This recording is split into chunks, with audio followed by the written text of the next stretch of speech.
Hi, I'm John Lemon. I'm a live sound engineer. I'm a studio engineer. I've been at it for a long time, so it goes back a fair while. I've worked with acts like Level 42, The Cure, Depeche Mode, then more recently, Nine Inch Nails, Ray LaMontagne, Beck, Lana Del Rey, and I'm currently on tour with Sia.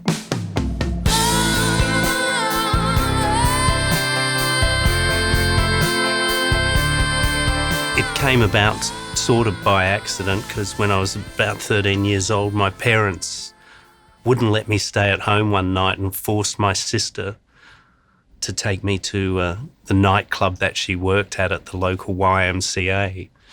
And I got there early and had nothing to do and noticed these guys loading in a very primitive PA, and I offered, can I give you a hand? Because it was a giant steel staircase.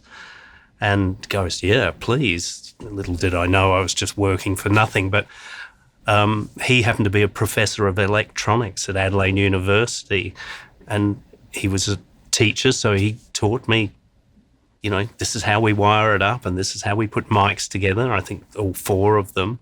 And then the band came and did a sound check, and I'd never seen anything like it before, and I kind of knew then, this is for me. So I kept going back every weekend and working for this guy, Trevor Marshall. And that's when it started. And that was kind of probably early 70s, I think. So quite primitive, but it sucked me in, and that's what started my whole passion for audio and music, really. I was a really bad bass player when I was a teenager, and I had a car that I could fit the PA into in Adelaide. So I always got that job, and I just enjoyed it more. So I was just all thumbs, no fingers and elegance. So I had musical background, but really the production of music, both live and recording-wise, was what I wanted to chase. When I was 17 or 18, and I'd been doing, on and off on weekends, just working around Adelaide for extra money for this guy, Trevor Marshall at Trevmar Sound. And I left Adelaide. I was either going to go to university and do law school or just go and work with bands in Sydney and Melbourne, which were the big cities of Australia. And somehow I made my way to, work up and down the east coast of Australia with a couple of different bands and got paid well for it.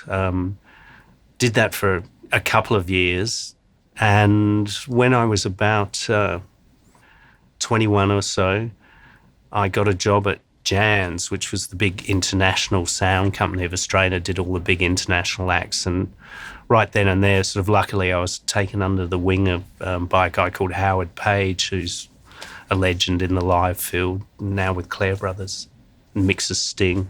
And he taught me about being a front of house tech and really how to mix. And consequently, I did that for a number of years, probably 6 years or so, and worked for a lot of the big Australian bands then because I was exposed to the bigger touring world. So it was great, The big turning point in my career really in Australia was when John Williams and the band Sky asked me to move to the UK back in 1984.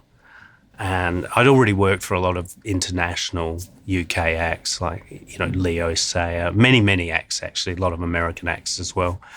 So I knew a lot of, live crew from different sound companies in England. And I thought I was going to go there for a 6-week tour with Sky. And 2 days before I went, my wife and I decided we're going to move to England and see what happens. And I did that tour, and then I did some pretty tough running around, fifth man on the PA crew, all the sort of crap work you do. And I think in 1985, I fell into a position where I was asked by a band called Level 42 to do their front of house while they were in the middle of doing a run of 24 shows at Wembley Arena. So I was sort of thrown in at the deep end. And really, I never looked back from there. That was such a big highlight for me going through. I worked for them for about 6 or 7 years, and then going through the 80s, I got to, the end of the 80s, I got to work for Sinead O'Connor, the Pet Shop Boys, The Cure, Depeche Mode, quite a few American acts at that time as well by the 90s.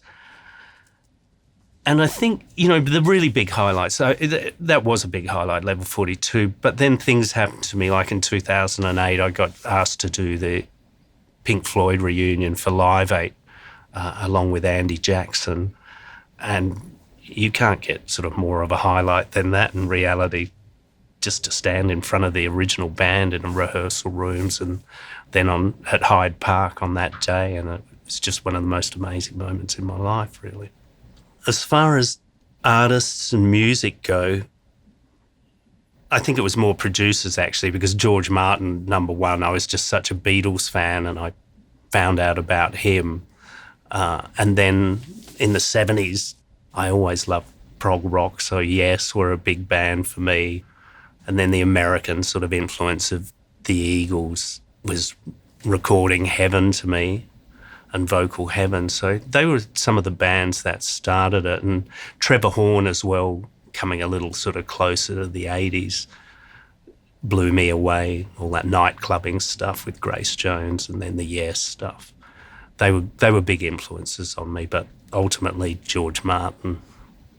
I think in the 80s, going into the 90s, Flood and in particular Alan Moulder as an engineer really affected me and brought me into that. That was around the time, actually, I was doing Depeche Mode.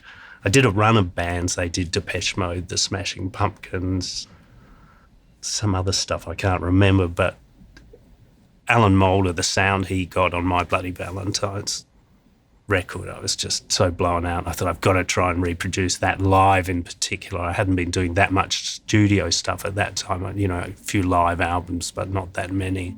I feel privileged and lucky to have had that experience and have grown up with the analogue world now into the digital world.